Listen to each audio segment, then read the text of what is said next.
Perkenalkan, nama saya Muhammad Fadil Faiz Ramadan, NIM 131-2000. Di sini saya akan menjelaskan tentang Monumen Kresek, saksi sejarah peristiwa Madiun. Peristiwa itu disebut peristiwa Madiun, sebuah gerakan PKI di Madiun yang membantai ribuan nyawa di sebuah perbukitan yang terletak di Desa Kresek, Kecamatan Wungu, Kabupaten Madiun, Jawa Timur. Untuk mengenang peristiwa kelam itu telah dibangun sebuah tetenger yang diberi nama Monumen Kresek pada tahun 1987 dan selesai 1991. Monumen keganasan PKI ini berdiri di atas lahan 3,5 hektar. Monumen tersebut diresmikan pada tahun 1991 oleh Gubernur Jawa Timur Soeharto. Ketika memasuki pintu monumen, nampak patung besar yang terdiri dari 2 orang, yang satu posisi memenggal dan yang satunya duduk seolah posisi dipenggal. Konon patung itu menggambarkan musuh yang sedang memenggal Kiai Husein. Untuk mencapai patung pemenggalan itu harus mulai tangga berjumlah 17/9 dan 45 yang menyimbolkan kemerdekaan Indonesia pada tanggal 17 Agustus 1945. Sesampai di puncak monumen terdapat relief keganasan PKI saat itu. Tergambar jelas bagaimana kekejaman PKI pada saat itu. Di dekat monumen ini juga terdapat prasasti batu mengukir nama-nama prajurit TNI Pamong Desa yang gugur dalam pertempuran melawan PKI di Desa Kresek maupun karena dibantai oleh PKI. Kolonel Insinyur Mahardi adalah prajurit TNI berpangkat tinggi yang gugur dalam pertempuran Desa Kresek. Namanya lalu diabadikan menjadi salah satu nama jalan di kota Madiun dan didirikan pula patungnya di alun-alun kota Madiun sebagai bentuk penghormatan. Area Monumen Kresek dahulu adalah bekas rumah warga yang dijadikan PKI sebagai ajang pembantaian warga sekitar di dalam tersebut, lalu dibakar bersama yang ada di dalamnya. Di sebelah utara Monumen Kresek terdapat monumen kecil terbuat dari batu kali mengukir nama-nama prajurit TNI dan pamong desa yang dibantai oleh PKI. Tempat ini merupakan tempat dijadikan pembantaian para korban. Tempat ini dahulunya merupakan rumah dari seorang warga.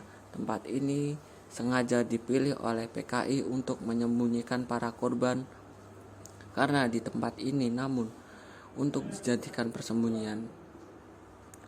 Rumah tempat pembantaian ini tidak terlihat lagi karena pada waktu jadi agresi Belanda rumah tersebut dihancurkan dengan cara dibakar agar rumah ini tidak digunakan oleh PKI sebagai sarang.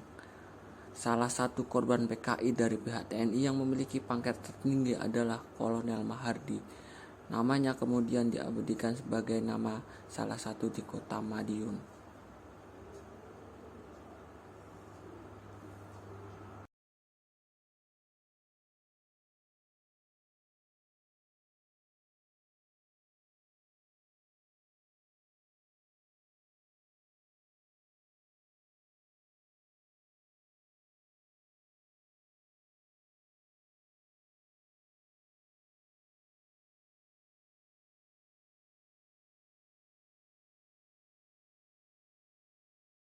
Dengan jatuhnya kabinet RI yang pada waktu itu dipimpin oleh Amir Syarifuddin karena kabinetnya tidak mendapat dukungan lagi sejak disepakati perjanjian Renville.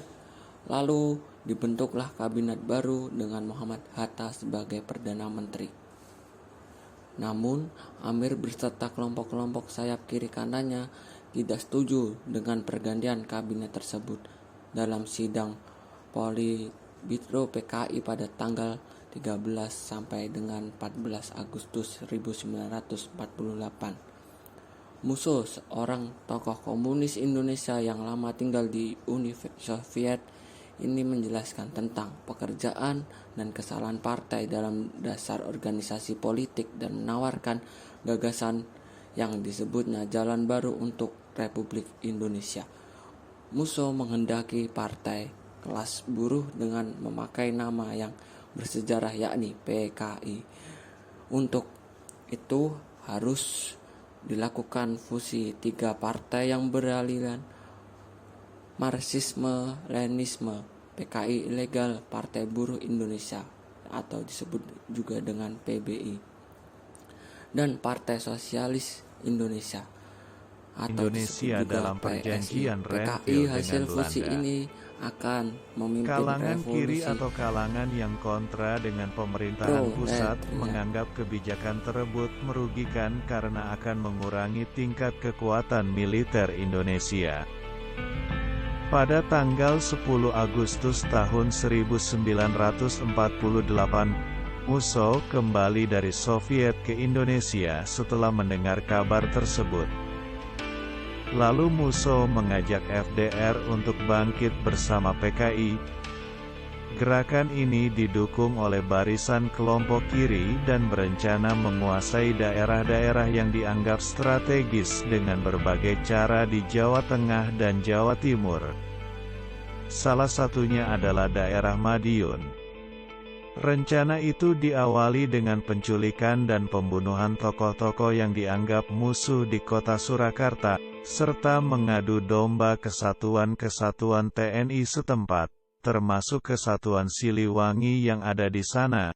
Mengetahui hal itu, pemerintah langsung memerintahkan kesatuan-kesatuan TNI yang tidak terlibat adu domba untuk memulihkan keamanan di Surakarta dan sekitarnya. Operasi ini dipimpin oleh Kolonel Gatot Subroto.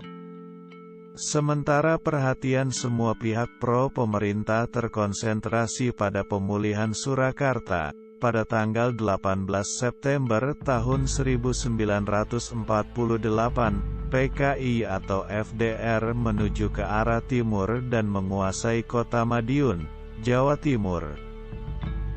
Pada hari itu juga diproklamasikan berdirinya Republik Soviet Indonesia. Keesokan harinya, PKI atau FDR mengumumkan pembentukan pemerintahan baru. Selain di Madiun, PKI juga mengumumkan hal yang sama pula di Pati, Jawa Tengah. Pemberontakan ini menewaskan Gubernur Jawa Timur Rem Suryo, Dr. Pro Kemerdekaan Muwardi, serta beberapa petugas polisi dan tokoh agama, salah satunya Kiai Husein yang juga merupakan anggota DPRD Kabupaten Madiun. Untuk memulihkan keamanan secara menyeluruh di Madiun, pemerintah bertindak cepat. Provinsi Jawa Timur dijadikan daerah istimewa. Selanjutnya Kolonel Sungkono diangkat sebagai gubernur militer. Operasi penumpasan dimulai pada tanggal 20 September tahun 1948 dan dipimpin oleh Kolonel A.H. Nasution. Sementara sebagian besar pasukan TNI di Jawa Timur berkonsentrasi menghadapi Belanda. Namun dengan menggunakan 2 brigade dari cadangan Divisi 3 Siliwangi serta kesatuan-kesatuan lainnya yang mendukung Republik, semua kekuatan pemberontak akhirnya dapat dimusnahkan. Salah satu operasi penumpasan ini adalah pengejaran Musso yang melarikan diri ke Sumoroto, sebelah barat Ponorogo. Dalam peristiwa itu, Musso berhasil ditembak mati. Sedangkan Amir Syarifuddin dan tokoh-tokoh kiri lainnya berhasil ditangkap dan dijatuhi hukuman mati. Amir sendiri tertangkap di daerah Grobogan, Jawa Tengah. Korban sebanyak 1.920 jiwa dimasukkan di dalam sumur tua.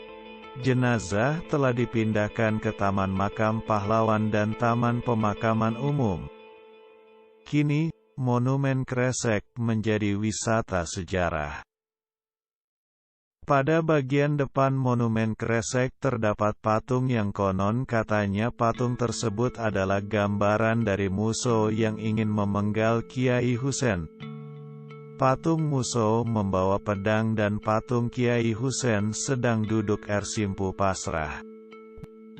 Di sebelah barat bangunan patung Muso ada bangunan relief yang menggambarkan proses pemberontakan yang dilakukan oleh PKI sekaligus penumpasannya.